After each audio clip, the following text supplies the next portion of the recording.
So ladies and gentlemen, I'm going to bring it home today. My name is Marcus Fielding. I think I know just about everyone in the room, but I've had an association with MHHV for a couple of decades now. And my remit from Andrew this afternoon is to posit a question: what if? So this is a little bit unusual in the sense that we're all historians and we all like facts, but we're going to sort of change it up a little bit and just start throwing out some hypotheticals or counterfactuals. So we're going to assemble a panel, and I'm going to throw those scenarios to them to see what they respond with, just to see what where that discussion takes us. If they get to a point where they don't want to or can't sort of expand on a response, I will then look to the audience if you've got a strong view on some of these things, but largely it's going to be to the panel. Now, you've had some of them introduced to you already. The panel comprises Peter Edwards, David Horner, David Lowe, Keith Wolahan and Georgina Downer. You've previously been introduced to Peter Edwards and David Lowe. So I'm going to read out the three biographies of those people that you haven't yet been formally introduced to today. And while I'm doing that, could I ask for those five individuals to come grab their chair, form one rank here, be nice to each other, and then we'll get started once I've done all the bios. David Horner, well known to just about everyone in the room, but for the sake of the record, he served as an officer in the Australian Army for 25 years, including active service in South Vietnam. David Horner is Emeritus Professor of Australian Defence History in the Strategic and Defence Studies Centre at ANU. He's the author or editor of some 35 books on military history, defence and intelligence. He is the official historian of the Australian peacekeeping, humanitarian and post-Cold War operations, and also the official historian of the Australian Security Intelligence Organisation. Welcome, David.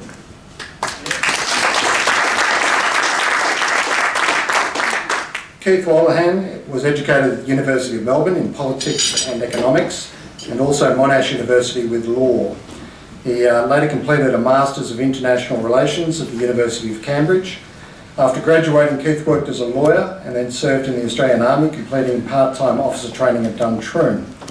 He qualified as a commando, serving several periods of full-time service with the Special Operations Command, including one tour in East Timor, Timor-Leste, my bad, and 3 combat tours of Afghanistan. Keith was elected, as he mentioned earlier on, as the federal member for Menzies in 2022. Welcome, Keith. Lastly, Georgina Downer is a qualified lawyer with a Masters in Public International Law from the London School of Economics and a Bachelor of Law and Commerce from the University of Melbourne. Georgina has had an extensive career in international relations, serving as an Australian diplomat in Japan and working across Asia and the Pacific for the International Republican Institute and the UNDP. She is currently the CEO of the Robert Menzies Institute at the University of Melbourne, one of our conference sponsors. Welcome, Georgina. So as I mentioned, this session is about what ifs, or more formally, what we might call counterfactual thinking. I'm going to quote something here, bear with me. Counterfactual thinking is the process of imagining alternative outcomes or events that might have occurred instead of the actual ones. It can lead to a better understanding of outcome bias, which is the tendency to judge decisions based on the outcome instead of the process that led to the result. And this is the important sentence. Counterfactual thinking can help us learn from our experiences and make better decisions in the future. There are several benefits of counterfactual thinking, ranging from increased creativity to a better understanding of causality. Personally, I just hope that it might put a few dead cats on the table that you can take to the bar tonight and have a really good wine-induced debate with some of your compatriots. One of the things I've been doing to prepare for this conference was watching a recently released documentary on Netflix called The Bomb and the Cold War. I've mentioned it to some of you.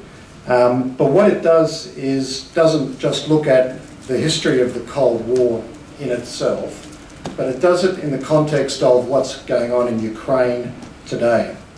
And what it's designed to do, or what it's trying to do, is to help people to understand all the factors that are leading to decisions and actions and motivations and rationales in that particular part of the world, and why it's important. So I will lead the discussion towards Ukraine. It hasn't come up yet today, but there are commentators out there that believe that another chapter in this grand era that we call the Cold War, or not, who knows. Now, I'm going to throw a couple of things out there. These people here are going to feel very uncomfortable because they usually deal in facts, and once you start getting off that factual pathway and you start doing a little bit of sort of what if, they're going to start feeling uncomfortable, and they don't like to prefer opinions. But we'll see what we can tease out of them. And then if all else fails, if the room is stony silent, I'll just go to William, who's got a view on everything, and I'm sure he'll fill the void. Thank you very much. The Cold War. We've all had our own experiences with it because we've all lived through it. Some of us for more decades than others. Interestingly, you know, I went through Duntroon in the 80s. The Cold War was arguably at its peak at that stage, and yet I spent the majority of my time under Gary's tutelage learning how to fight in the jungle. That sort of contrast still sits untidily with me. I don't know why we ended up doing that sort of thing. A few years later, I was learning how to employ nuclear weapons. Well, I was being taught how to employ nuclear weapons. So those contrasts are still out there, and whilst we think the Cold War may well have ended, I think there's dimensions of it that are still playing out, and we'll come to that in a little bit more detail tomorrow. But today I want to look back a little bit, and also to look to the present, and just to see if there's a couple of dimensions that might help us understand what's been going on in the last few decades. Now I'm going to draw this back. One of the speakers before referred to when did the Cold War start. I think it was Claire. I seem to remember that George Patton was pretty anti-Russian at the time as the World War II was closing. At least that's what I recall anecdotally. So I'm actually going to go back to May of 1945. Who was alive then? A couple of you. Okay, good. Now, I think we all know our World War II history pretty well. I mean, that's par for the course. That's your entry fee to get in here. What if, all right, this is hypothetical, what if Stalin had decided to keep moving west to capture all of Western Europe? Did he have the relative combat power to give it a red-hot go? Could the US and other allies have stopped him? Could there have been a US Dunkirk? Yes? No? Yes? David? Yeah, I've been thinking about that. Only because you sent me an email. Yes. And it is a difficult question. I think we often talk about the Russian steamroller of the combat power that the Russian army had. But I think one area that the Western forces, which of course at that time would have been Britain, America, French army that was there, what they had that the Russians didn't have was probably a preponderance of air power. Remembering that the bomber command kept pounding Germany. What happens if the bomber command had then switched its effort to bombing the rear areas of this Russian army that was presumably going to advance across Europe? That was something that the Russians really wouldn't have had to deal with. So I wonder whether that might have been the countervailing effort to stop the Russian steamroller going across northwest Europe. Remembering, of course, that the British and American troops were pretty competent themselves. So that, they wouldn't have been an easy rollover, but if we're talking about numbers, the Russians had more numbers, but I think air power might have countered. Now, while we're in the area of counterfactuals, perhaps at the same time, the Americans might have developed another atomic bomb, which could have done one of two things: either be used or be threatened to be used. So that's there a couple of thoughts I have against this and the key thing, and I'll come to you in a moment, Greg, but the key thing, obviously, May 45, August 45, or late July 45. Well, it was August, May, they still hadn't developed their atomic bombs. That's right. So there was a few months where it might have been, you know, a reasonable gamble. But anyway, Greg, you've got a view. Yeah. Well, my service in Europe suggests, and we'll perhaps touch on this later, that apart from that early period when Western forces conventional forces were strong anyway, there was no way that a second Dunkirk of the type that you described could have occurred, because tactical nuclear weapons would have been used. So we're talking May 45. Yeah. We're not talking about subsequently. Well, I understand the rest of the Cold War and the standoff in Europe, but I'm just focusing on one small inflection point in history, which could have gone either way. Quick one, sir. One point with the atomic bomb, because the original purpose of developing it was to use it against the Germans. Correct, yeah. And it was only that the war in Europe had finished that was used against Japan. So I don't know So about the timing. delete Germans, insert Russians. Yeah. No, I'm going to leave you, Bill. Yes, sir. I mean, I think entertaining the counterfactual, which is, as you say, very hard for a historian to do. Yes. It's hard to envisage Stalin's ambitions going much beyond Germany. Because of the extent to which Eastern European influence was guaranteed by the march of Soviet forces already as an area of control. B, because Germany was, his preoccupation really in terms of what had been the threat to the Soviet Union in recent times. And C, because of just sheer exhaustion. I mean, the devastation. We all, we get caught up in the kind of psychopath kind of descriptions of Stalin that, whilst incredibly paranoid and, shall I say, enigmatic, for want of a cruel word, we do know that he actually was concerned about loss of life over a period of time, if only because of memories of, nearing the end of the First World War and the revolution that turned on the prevailing government. So to imagine a protracted battle beyond perhaps, the borders of Germany, I find hard, even if I'm entertaining the counterfactual. And certainly he'd established that buffer zone from Western Europe to Russia itself. So I imagine that was one of his war aims of some kind. All right, so a very small window, and I think obviously if the Allies and the Russians had got into some sort of contest in Europe in that period, May to August 45, I think it would have been quite conceivable for the nuclear weapons to be used against them, and that's another rabbit hole in the pathway. Here's another what if. What if the US and the UK decided to prosecute the war against the USSR in May of 45? Well, I think, given Bruce, Peter? I think war weariness would have struck up at the end of a 6-year war. I think the Western powers were quite happy to settle for... We're done? Yeah. Okay. This is it. I'm also reminded, actually, in this discussion of a conference that I think David and I both attended in the year 2000, roughly, when a group of international historians were asked to start thinking about the Cold War as history. And one of the early speakers, a distinguished scholar from Italy, said, well, the Cold War was an entirely European phenomenon. It didn't have any manifestation outside Europe.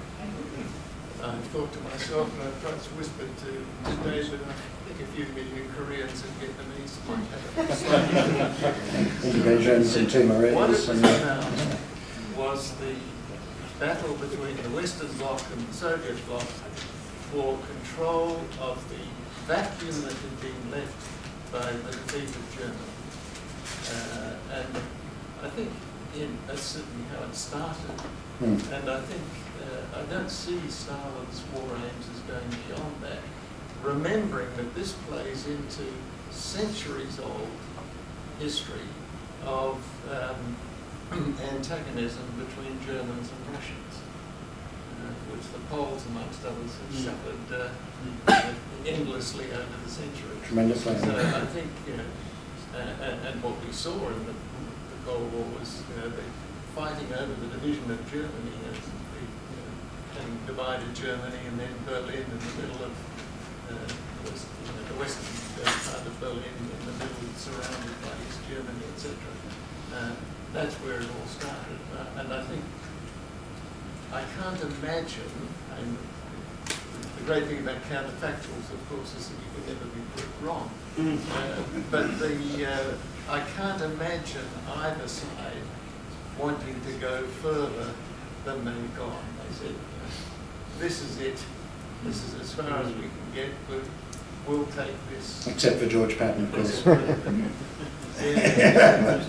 A footnote, if I may too, and we tend to forget that the level of devastation across much of Europe in 1945, that even in the next couple of years, the actual, supply of food, the building infrastructure was actually less. People were ingesting less calories in 1946 and 7 than they were in 44-5. The gains to be had from occupying this were kind of questionable in some ways. So both parts of the Allied force had reached a culmination point. Also, there's not the disposition on the part of the Americans. Remember, Roosevelt, albeit frail, is still alive, and one may allege that he was naive about Stalin, but had no predilection to enter into confrontation. Take him on. And he's even more pro-Russian, pro-Soviet vice president. Henry Wallace, at that point, is still in office. So it's highly plausible, quite apart from Peter's point about the war weariness and so on. So it's a silly question. Thank you. I learned a little bit about a thing called Operation Unthinkable. Does anybody know about that? Yeah, there's a couple of you. So this was the British Joint Chiefs actually doing a little bit of war planning, probably around about, April 1945, about what happens if we do continue the war against the Russians. But it was done in a UK-only compartment, and they came to the conclusion that if the US doesn't join us, then it's just not possible.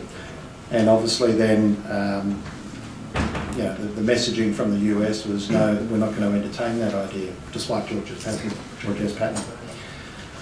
All right, jumping forward a little bit,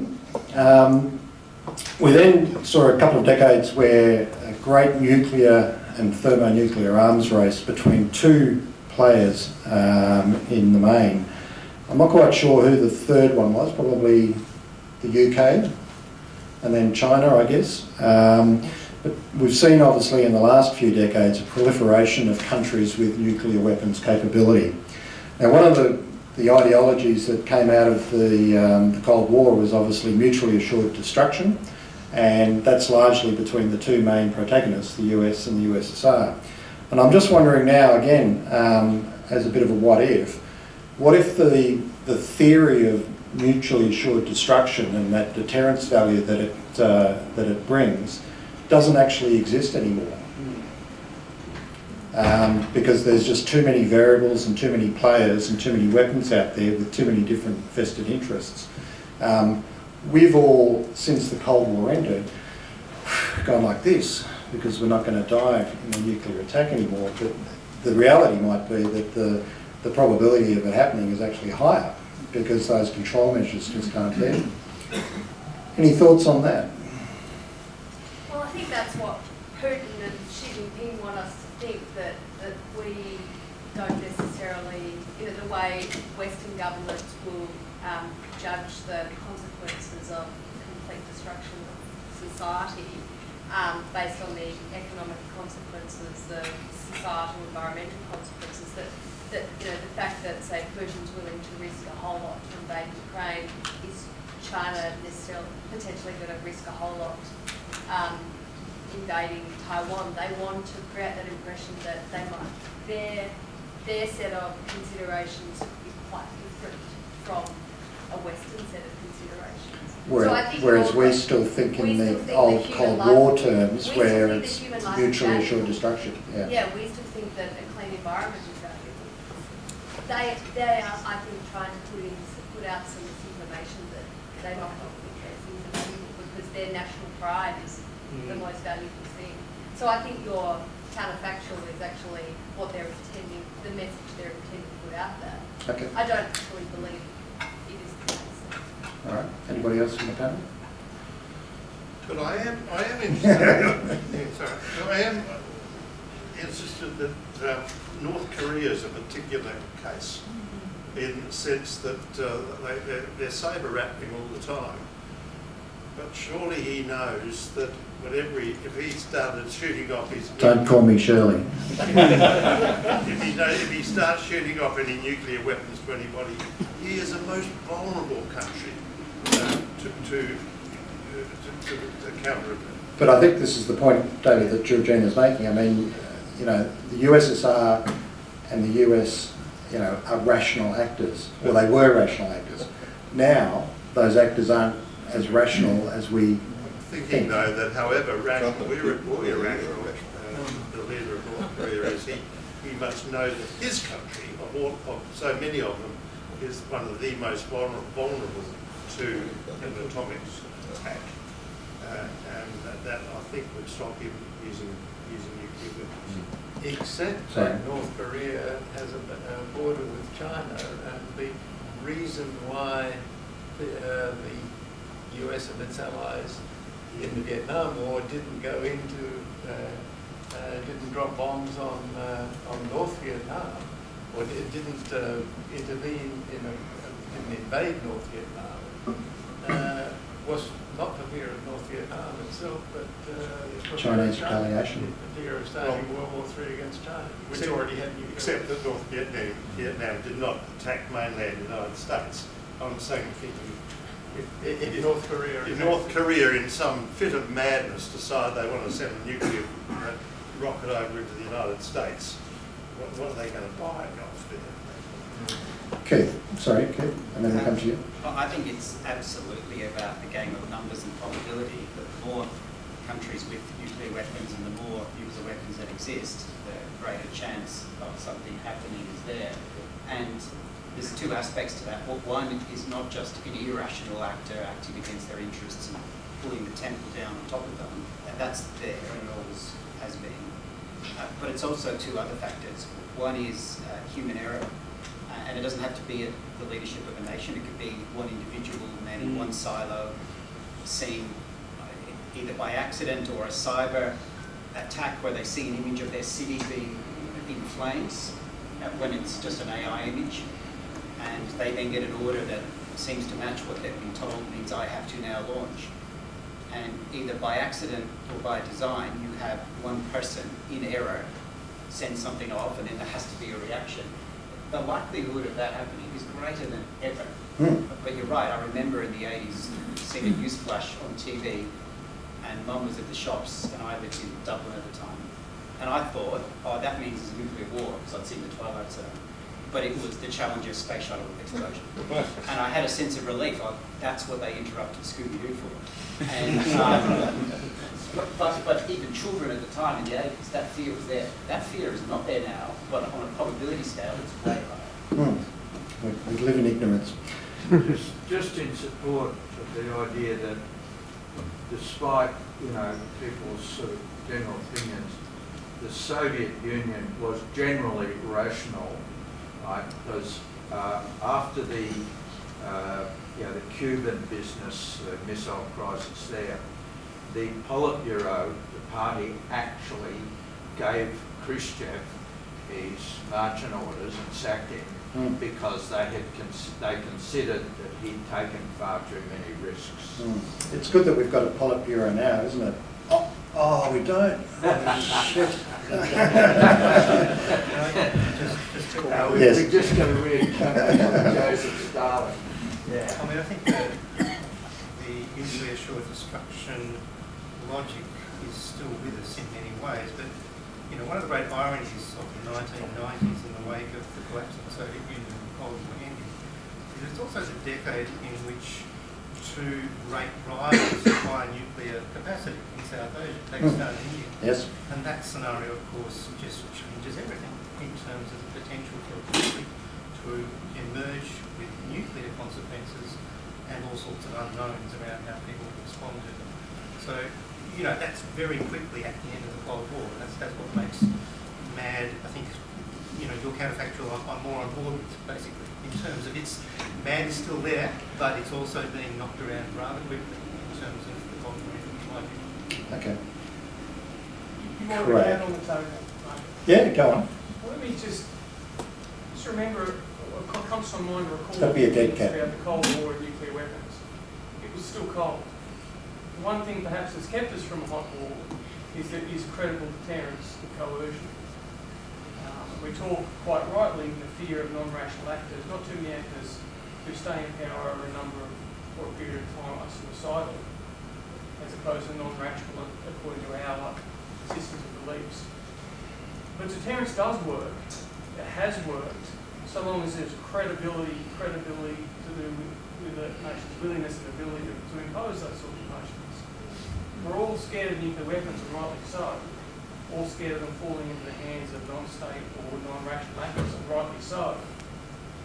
But that bomb's kept the peace now, including between places like India and Pakistan.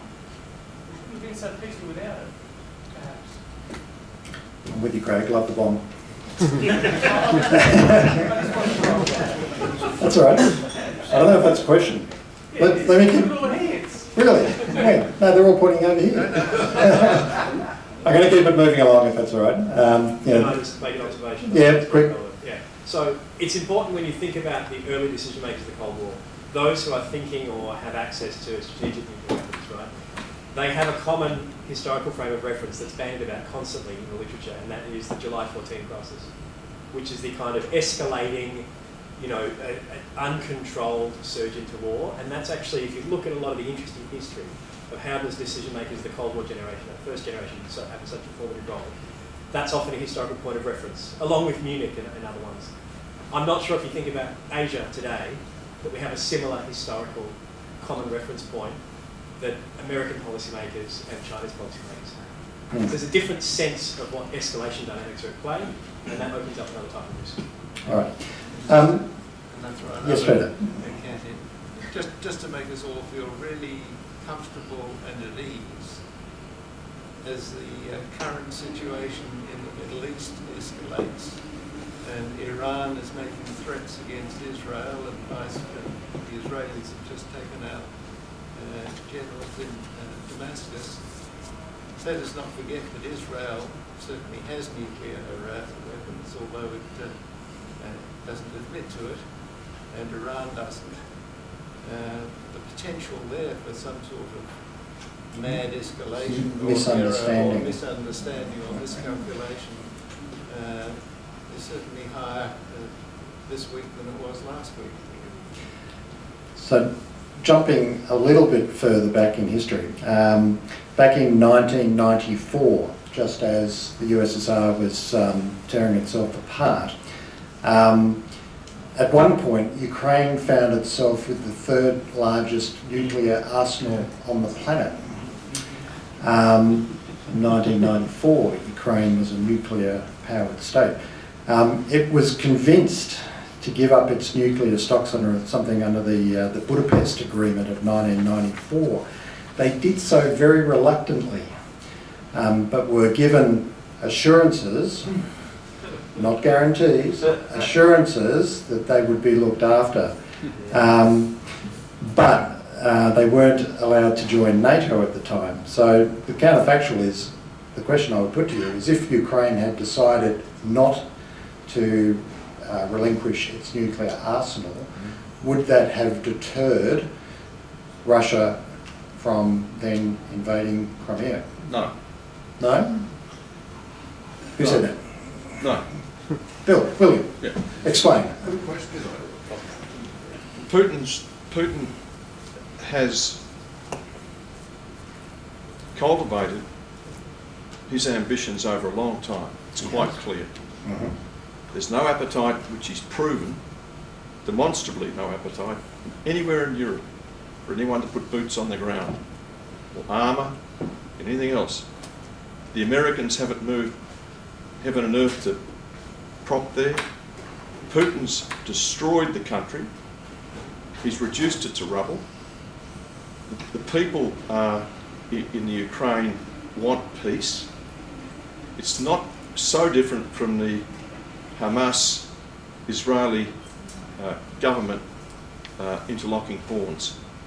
If a mediation were to be conducted, you'd find Putin would win.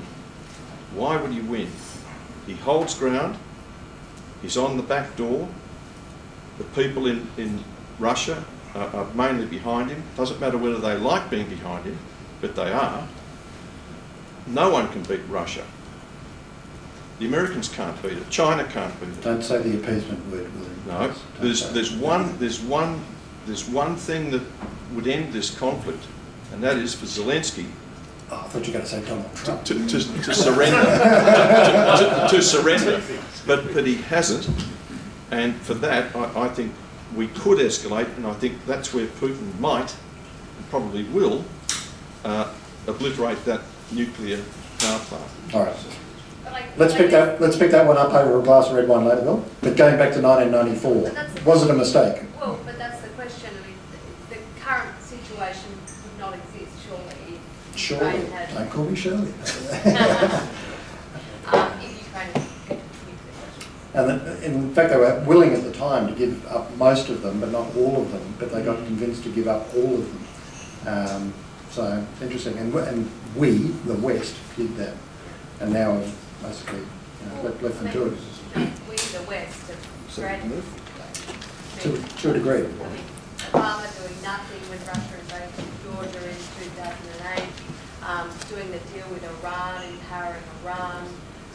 You have Obama doing nothing on Syria, the red line that was, being scribbled. As William said, there's certainly nothing that is that Putin sees as being a problem. Oh, and then doing nothing when it comes to China's build-up in the South China Sea, strategic patience with North Korea, with the Obama administration basically allowing the Kim family to continue on their merry way. I mean, this is...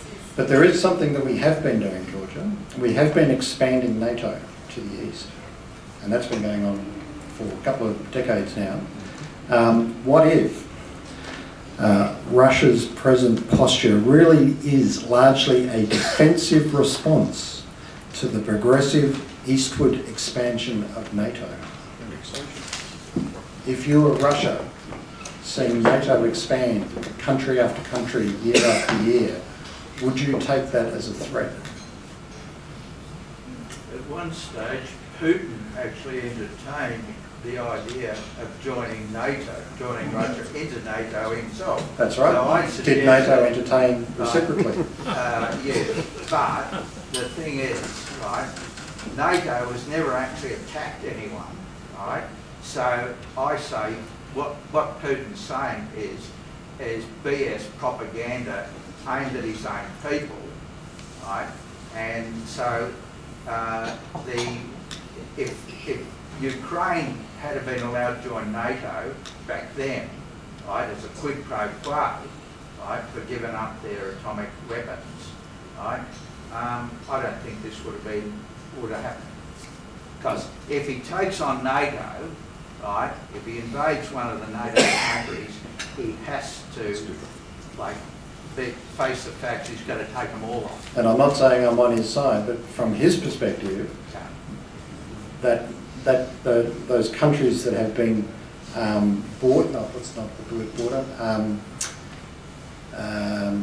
buffer states, yeah, they're all disappearing. They're all, the NATO boundary is right up on his boundary now. Correct. But all those countries asked to join NATO.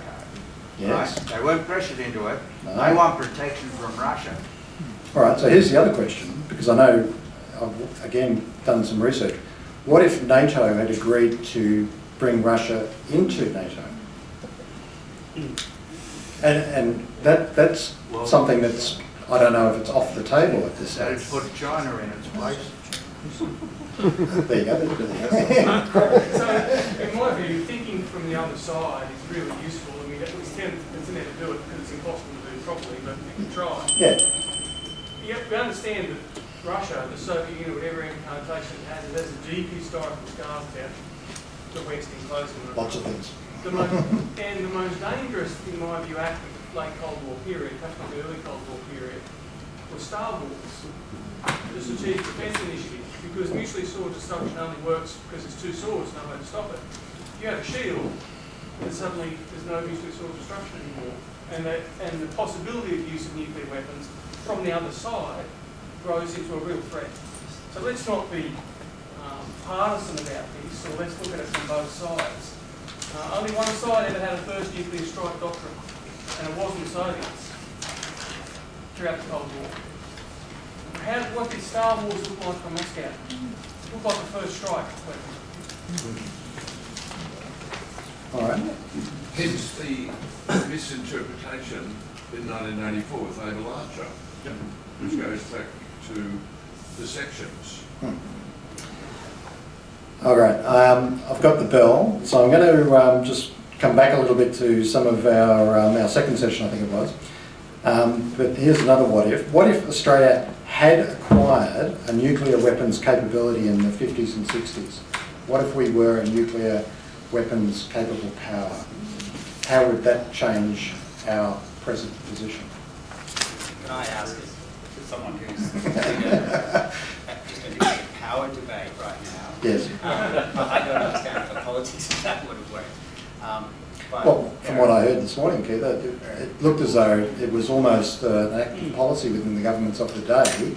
It was just a whole bunch of reasons that actually precluded us from gaining that. Oh, I'm sure at the decision-making level, but just, Practicality. given the highly charged nature of the way, Gary, you were received coming back to Vietnam, I just, for example... 70s, we're talking 50s and 60s. We are, but I'll just give you a contemporary example. So the polling, like I'm for nuclear power and I'm going to prosecute that debate, but it's the reverse position from the Voice, where you're starting off with a high support on polls, but it can be very soft, and running the negative arguments very easy, prosecuting change really hard. That debate sort of had to have happened there. But let's pretend that that won. And can I say in hypotheticals, we don't know if we live in an infinite universe or universes. If that's the case, then all these hypotheticals happen. So they've all happened. That's right, they're just out there somewhere. That's right. Okay. I would have concerns about what that would have meant for Indonesia's view of its insecurity in the region and what sort of nuclear arms race would have been perpetuated in the region. I think we would have been and would be less secure at that point. Okay. Any other views? Well, I think we would have been a more independent power. What would it have meant for ANZUS? And as Keith said, in terms of proliferation of other nuclear armed states, I think a country like Australia opening nuclear power in the 50s would have definitely set off, I think, a contagion of similar sized powers seeking the same aspiration. So in the end, it ends up, as I agree with Keith, a more dangerous world. I'll come to you in a second, but I'll make the observation that there's only one reason Australia at the moment is trying to get nuclear powered submarines, is because that's the next best thing after having nuclear weapons. I mean, we've taken that off the table, and so this is the next best deterrent that we can, get away with the public. Anyway. I disagree. Do you? Okay. Yeah. I mean, All right. a nuclear power submarine is the use of it. I mean, I'm no submariner. I know there's probably very careful people who are, but it's the amount of time it can spend underwater, it's stealthiness, all those. Has a deterrent value? And it has a deterrent value, but it's not going and destroying, Okay. Hold that Beijing. thought. All right. So if we had become a nuclear power, what conventional power would we have to have given up to fund it? Or what social program? Because what Putin has found is he's spending a lot of resources on a military capability he can't use in Ukraine, and has probably lost the war in Ukraine because he is a nuclear power. If you've got it, you might as well use it, no? Well, he can't use it though. So for Australia to have gone nuclear in the 50s, would that mean we had no RAR that we could send to Vietnam? Well, wash it out then. But as Craig said, it's kept the peace for 50, 60 years. We've had peace without it. Australia. No one's going to give us the bomb in the 50s. This is a misconception. The Americans want to keep it themselves, the Brits want to keep it themselves. Australia did not. Not even come Australia close. did not want the bomb, it wanted keys to the cupboard. And keys to the cupboard is the American nuclear umbrella. That's right. There's another one. All right. 2 more comments and we might wind it up. Down the back there. Wasn't there a vicious rumour that we acquired the F-111 Yeah, to deliver a nuclear weapon to we didn't design them. foreign countries? I mean, it's one of the good things about not being nuclear power. If you've got the means of delivery, then you can ask a friendly neighbour, could you have 5 or 6 if you need them? I'm sure that wasn't true. Well, I think there's an element of truth in it. Peter. Oh, I was just going to say, if you talk about Australia acquiring the bomb, the logical question then is what happens to proliferation in the region? And then the question is, do you end up with a nuclear-armed Indonesia? That's the first question on the table. Well, the next question is then, would they have the capability to do that? Yeah. One of the reasons of the non-proliferation regime is to exactly stop that, because it has a All right. snowballing effect. Ladies and gentlemen, thank you. I look forward to taking this up in the bar. Thank you to our panel.